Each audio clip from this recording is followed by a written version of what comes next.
We are live. Good morning, good afternoon, good evening, every breathing one. En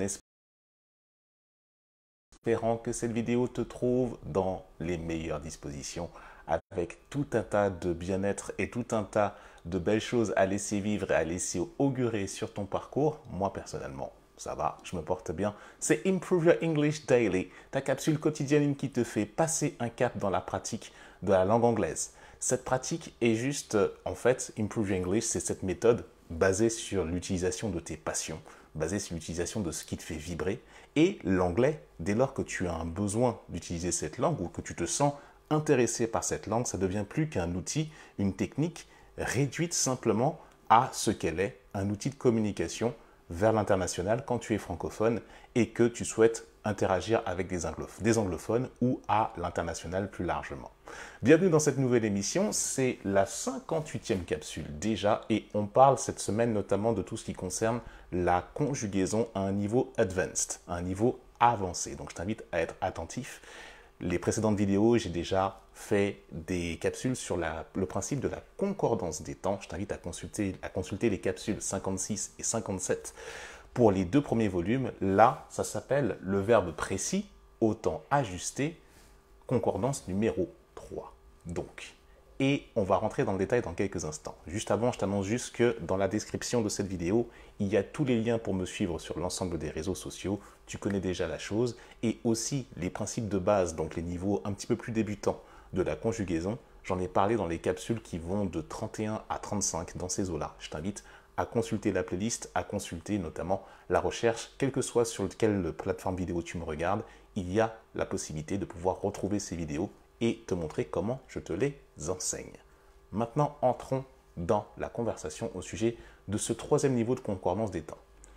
Dans la vidéo d'hier, la dernière vidéo, je t'ai parlé notamment de la transposition, notamment la concordance entre le prétérit, le passé simple et le conditionnel présent. Dans la vidéo d'avant, je te parlais de la concordance entre le présent et le futur. Nous sommes dans un contexte hypothétique, c'est-à-dire que ta phrase, par exemple en français, commence par « si ». Là, on est dans le troisième niveau.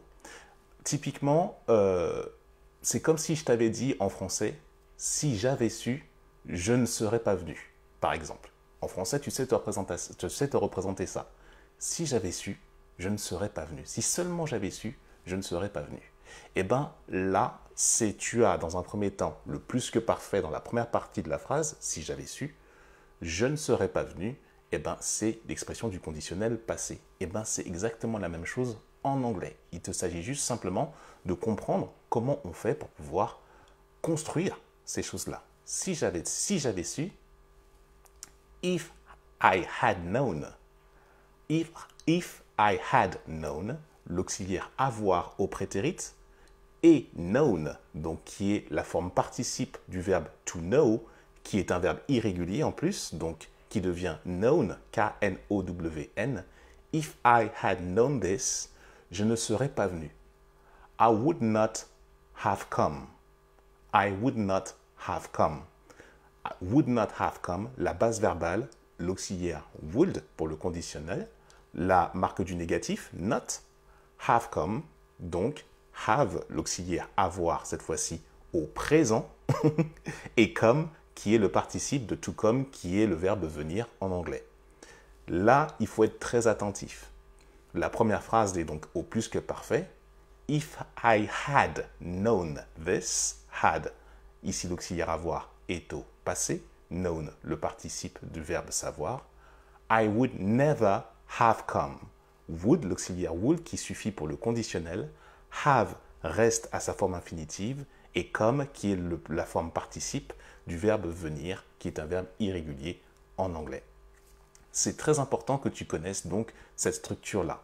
Quand tu connais cette structure-là, ton niveau de syntaxe, ton niveau de conjugaison, ton niveau d'élocution et ton niveau d'intérêt augmente drastiquement. C'est sans doute la chose la plus technique et elle nécessite que tu connaisses forcément comment on forme le conditionnel passé et comment on forme le plus que parfait.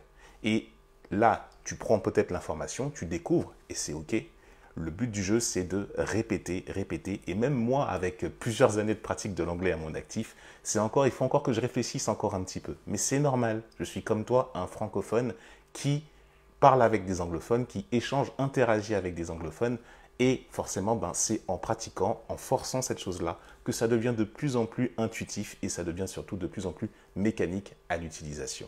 Donc voilà, tu as maintenant les 3 styles de concordance de temps pour pouvoir justement passer à un niveau supérieur ta maîtrise de la conjugaison dans la langue anglaise. Je t'invite à revisionner les vidéos précédentes que je t'ai faites pour pouvoir entrer davantage dans le détail et t'exercer.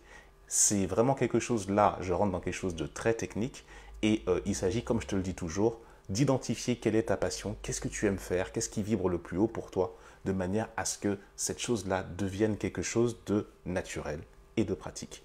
Si cette vidéo t'a apporté quelque chose, je t'invite à la gratifier d'un pouce bleu ou d'un cœur rouge suivant la plateforme sur laquelle tu me regardes, à laisser un commentaire pour me faire part de toi, de quelle façon tu apprends toutes ces notions de concordance de temps et entrons dans une conversation ensemble.